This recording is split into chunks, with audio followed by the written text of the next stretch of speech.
Et hello tout le monde, j'espère que vous allez bien et bonne année à tous. Bienvenue dans cette première vidéo de l'année, j'espère qu'il y en aura encore 52 autres, en fait non plus d'une centaine d'autres au cours de l'année 2021. Donc commençons directement cette petite analyse avec BTC qui vient de casser les 30 000 $. Donc on est sur des plus hauts historiques, on continue la montée, c'est véritablement incroyable. On va regarder dans quelques instants comment est-ce que ça se passe dans toute échelle de temps confondue, à savoir le mensuel, l'hebdomadaire, et ainsi que le daily et l'intraday. Là on est à une échelle de temps 1 heure, on a eu un resserrement des prix, on a une cassure, donc vraiment tout se passe très très bien, même si j'aurais quand même quelques réserves. Bon, j'ai l'impression que je suis toujours en mode réserve, mais je verrai bien ce genre de choses arriver et qu'on ait une retrace à partir d'aujourd'hui. Donc là je suis assez cautionneux dans le sens où on a fait une très très jolie montée. Alors on n'a pas le mensuel sur dans le chart proposé par notre sponsor PrimeXBT. Comme toujours, le lien est dans la description, il vous permet de trader avec de l'effet de levier autant les cryptos que les paires forex, et on va venir regarder aussi dans quelques instants les trades que j'ai pris cette semaine. Mais on va d'abord regarder ce que ça donne en mensuel. Aussi, je vais me concentrer uniquement sur Bitcoin, je vais parler un peu d'Ethereum, voire de Litecoin et de XRP, mais je ne vais pas parler des autres paires, tout simplement parce que les autres alts sont loin de surperformer, Bitcoin, à l'exception de Theta. Theta, super gros bull. Vraiment incroyable. Alors on est vraiment venu chercher la target et on continue à monter. C'est le seul alt que je suis qui est surperformé Bitcoin, et on peut vraiment voir ce que ça donne contre la paire USD. Donc ça c'est contre BTC. BTC est en train de pumper et Theta en train de pumper. Et si on regarde contre l'USD, c'est vraiment fou quoi. Si on regarde en l'espace d'une semaine, allez, on est passé de moins de 1 $ à plus de 2 $, donc on a fait plus de 100% de gains sur Theta. Là, je dirais, bon, c'est un peu trop tard pour essayer de poser ses billes dessus, attendre une retrace. Et sinon, on va regarder tout simplement BTC. Alors BTC, d'abord, on va regarder en mensuel. Je dois dire que je suis pas... Bon, je trouve que c'est assez fou ce qui se passe sur Bitcoin, et que je me souviens qu'en septembre, j'ai dit... Je ne pense pas qu'on monte à un Bitcoin à 30 000 $ à la fin de l'année. Et honnêtement, je me suis trompé. Je sais que j'avais lu un tweet, et que, enfin plusieurs tweets en fait, suite à cette petite cassure en mensuel. Donc si on regarde la structure de marché en mensuel, ça donne quoi? On a donc cet ancien sommet, on a la cassure de cet ancien sommet, et qu'on a eu la cassure en septembre, en fait déjà à partir de juillet. Je me souviens qu'en septembre, lorsqu'on a eu la retrace ici... Excusez-moi, j'ai lu des tweets sur Twitter qui disaient ouais, Bitcoin à 30 000 à la fin de l'année. J'ai dit j'y crois pas trop. Pourquoi? Parce que ça signifierait quoi? Ça signifierait qu'on aurait plusieurs grosses chandelles de ce genre-là qui nous emmènent vers 30 000. Et j'avais dit une chandelle comme ça, une chandelle comme ça, une chandelle comme ça. Et ça me semble peu probable. Alors on peut voir que je me suis totalement trompé, et le mensuel est juste full bull. Et je voudrais dire, n'importe quelle retrace finalement, il faudrait tout simplement l'acheter. Même chose en fait sur... si on regarde en hebdo, j'ai rien à dire, on est simplement sur une montée incroyable. Je veux dire, depuis octobre, on a fait un truc du genre 200%, ouais, 200% de gains. Je suis triste dans le sens où j'ai pas vraiment pris de grosses positions ici, j'ai même vendu ici. Et... la seule chose qui me conforte, c'est par rapport à mes BTC, donc à mon capital en Bitcoin, qui me sert à trader en BTC, qui lui a quand même pris énormément de valeur contre l'USD. Donc on va regarder ensuite en daily, et en daily on peut revenir ici. Donc en daily, comment est-ce que ça se passe? J'ai pas grand chose à dire aussi, hein. Honnêtement, vous regardez ce daily, je voudrais dire, éventuellement on a déjà fait la retrace ici. On est toujours sur quelque chose de super bull, et la seule consolidation qu'on a eue, c'était celle-là, éventuellement celle-ci ici, et on va regarder ça aussi sur l'autre chart dans un instant. J'ai pris quelques trades, alors là je suis en 5 minutes, et je tenais juste à montrer, je montre ceci pour être totalement transparent, hein. C'est simplement parce que je considère que ça a un but éducatif, c'est-à-dire que il y a 4 mois, en début septembre, là on est en début janvier, donc ça fait vraiment 4 mois, j'ai commencé ici avec un capital de trading de 0.6 BTC, et là je suis presque à 30% de gain. Donc ce que je tenais à dire par rapport à ça, c'est deux choses. La première, c'est que ça prend du temps de faire ce genre de gain. Si on regarde 30% de gain, je suis même pas à 30% de gain. Ça a pris plus de 4 mois. Donc quand des gens vous disent oui, vous êtes, je peux vous vendre une manière de faire 10% par mois ou de faire 100% par an, honnêtement, je considère que ce genre de personnes, ce sont des marchands de rêve et il ne faut pas non plus se leurrer, ça prend énormément de travail. Et c'est pas, je considère que j'ai énormément profité de la montée ici et d'avoir pu placer quelques trades qui ont fait que mon capital en Bitcoin est augmenté de la sorte. Maintenant, ce que je tiens à dire aussi, c'est que bon, j'ai commencé avec un capital. À l'époque, les 0.6 BTC, ils valaient un truc du genre 6 000 $. Là, je suis à 24 000, donc j'ai fait un x4 sur le capital. C'est énorme. Je vais probablement, je vais le faire en fait, hein, une fois que la vidéo sera terminée. Je vais sortir de position je pense, un tiers de ça. Donc il me restera encore une moitié de BTC et je vais encaisser 8 000 $, juste histoire de me dire ok, je récupère l'argent que j'ai mis à la base. Et puis tout le reste, en fait, c'est un peu du fuck you money. C'est tout simplement histoire aussi de lorsque je trade, histoire d'avoir moins de pression, parce que je me rends compte aussi que maintenant, lorsque je prends une position, la position, ma perte maximale, elle est tout de suite de l'ordre de 250 $. Et perdre 250 $ sur un trade, pour certains, c'est pas grand chose. Pour moi, ça représente quand même une certaine somme. Quand je perds 2-3 trades à la suite, eh ben, tout de suite ça fait 750 voire 1000 $ que je perds, et ça c'est quelque chose que j'ai un peu plus de mal à accepter. Donc c'est aussi pour réduire mon risque, me dire ok, je reviens vers un risque minimum de 200 et me sentir mieux psychologiquement, parce qu'on a tous des barrières, il faut savoir en trading, et que moi ma barrière elle se situe on va dire là à 1000 €, et que je me sens mal quand je perds trop d'argent. Alors même en daily, honnêtement, j'ai pas grand chose à dire. Quand on regarde, j'ai pris, alors ça c'est le trade de la semaine passée, mais j'ai pris 2 trades. J'ai pris ce trade là qui est fait 1.59 R, et j'ai pris ce trade là aussi qui a fait 2 R.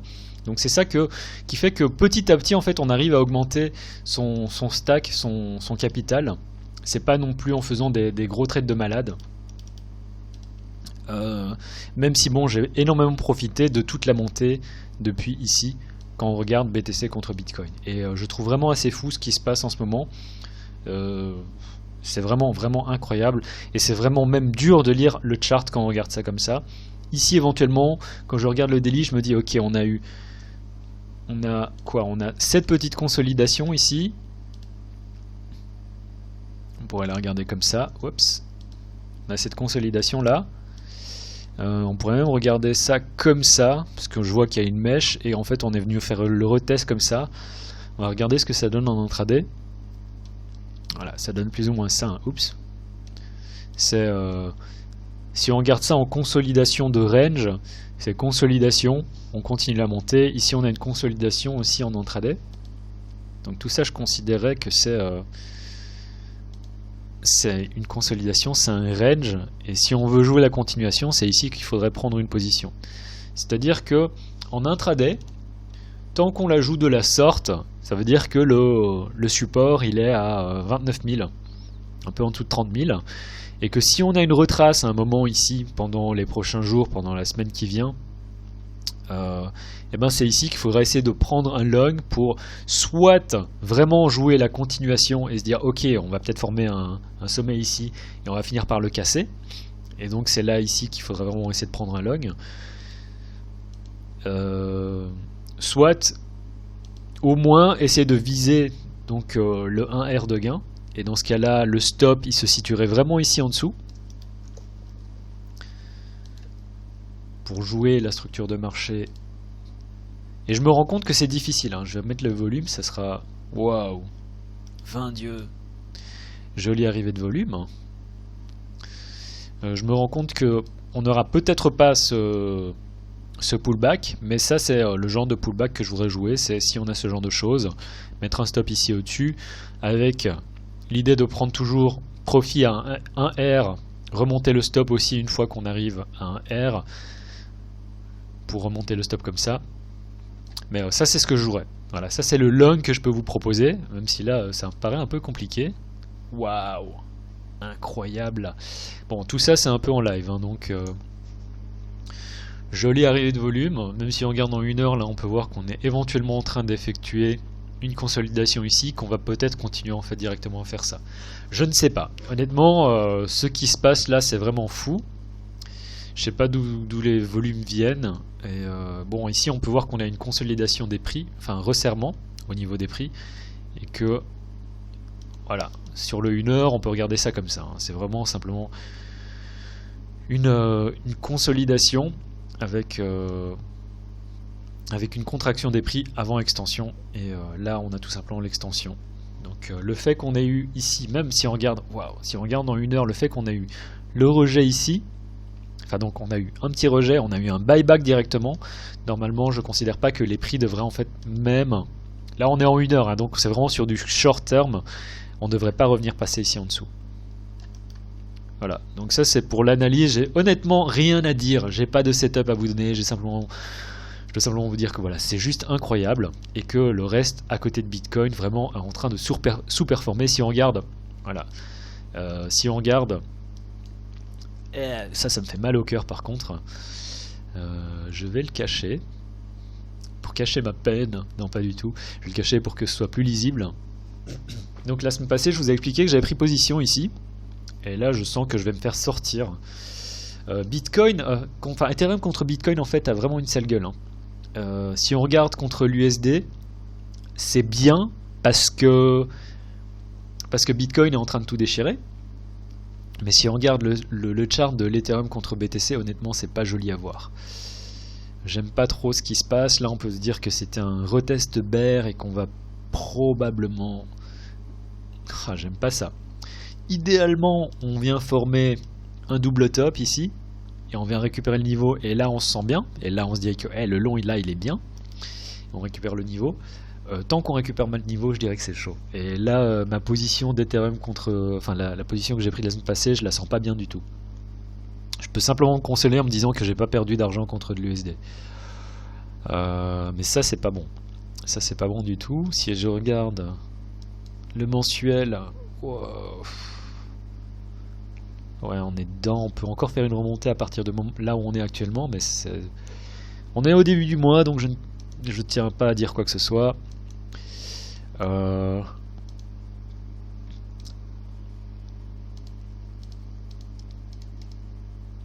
Ça sent moyen, ça aussi. Hein.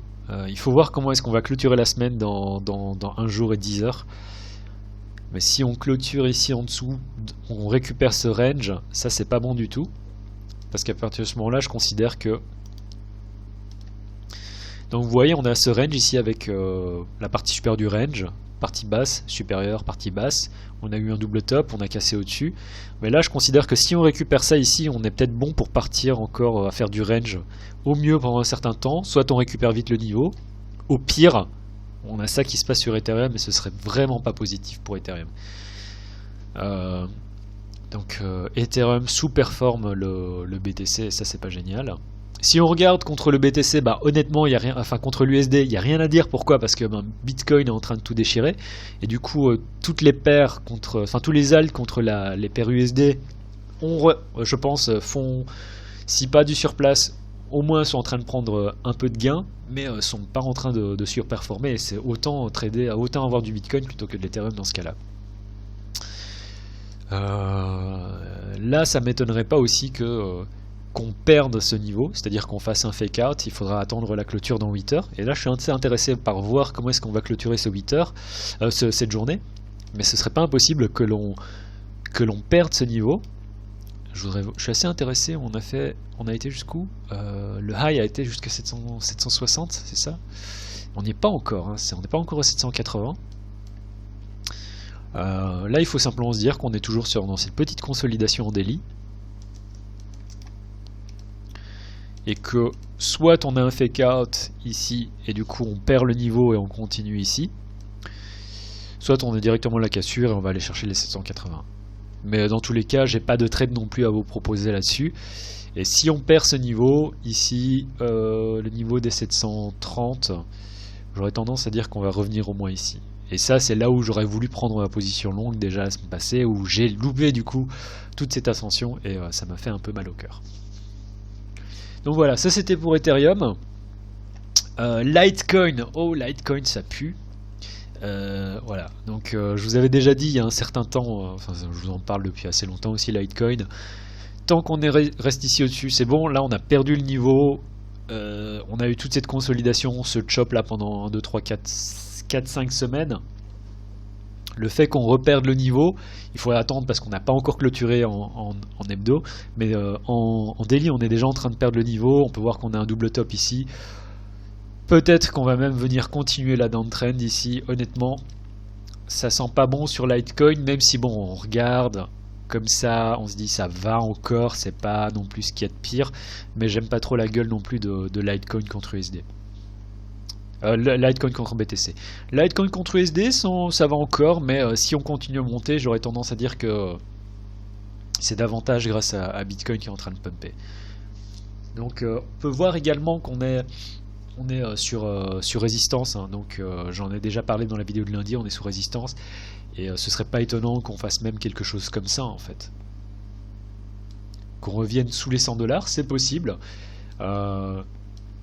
Il faut se dire qu'on a déjà aussi fait une jolie montée sur Litecoin depuis octobre, donc voilà. XRP, je trouve que c'est toujours très moche ce qui se passe sur XRP, même si XRP a tendance à contre... wow, ça c'est Cell, pardon. XRP contre USD, ça sent pas bon non plus. Hein. Il faut voir comment on va clôturer la semaine, mais là j'ai vraiment l'impression qu'on va vraiment faire un truc du genre... Et ce serait pas étonnant. Hein. Déjà, il y a eu pas mal d'annonces. Je crois que Crypto.com a annoncé qu'ils allaient délister le truc. Je pense que Binance US aussi a délisté XRP. Ça fait seulement sens en fait parce que les sanctions que les échanges risquent sont plus grosses que les sanctions que risque Ripple en eux-mêmes. Donc à mon avis, là, la question qui se pose par rapport à XRP, c'est quel est le poids des échanges qui tradent aux États-Unis au sein du monde des cryptos. Et si la réponse est un gros poids, et ben en fait je pense que c'est pas bon pour Ripple, parce qu'à partir de ce moment-là, Ripple en fait va tout simplement XRP va tout simplement être interdit aux États-Unis. Et si il y a énormément en fait de gens qui tradent aux États-Unis le XRP, en fait ce truc va tout simplement mourir, ou bien sera en fait aux mains du reste du monde. Et je suis pas certain qu'il y ait énormément d'investisseurs qui veulent se frotter à ça en ce moment. Donc il faut simplement se dire que tous les échanges qui tradent aux États-Unis risquent des lourdes sanctions, et ça c'est pas bullish pour Ripple quoi. Cell, toujours super bullish à mon avis. On va probablement avoir une retrace à partir d'ici, et ce serait totalement normal vu l'incroyable chart qu'il y a. Donc n'oubliez pas que le lien pour Cell est toujours dans la description, en utilisant le code Senta et Trust. Donc d'abord Senta et puis Trust. Vous pouvez avoir jusqu'à 75$ d'offert. Voilà. En dehors de ça, j'ai pas grand chose à dire. J'avais parlé du nid la semaine dernière, mais ça se passe plus ou moins ok. C'est pas non plus génial, mais ça va. Et j'espère tout simplement qu'on va continuer la montée sur Uni. ADA, ça ne sent pas bon. Et donc voilà, c'est tout. Je vais vous laisser ici. Et je vous souhaite en tout cas à tous une très très bonne année. On sent que Bitcoin en veut en tout cas. Et je vous souhaite plein de richesses en fait grâce aux cryptos. C'était le Cryptographe. N'hésitez pas à checker tous les liens qui sont là dans la description. Cette vidéo était sponsorisée par PrimeXBT. C'était, allez, en vous souhaitant encore une bonne année. Tchuss.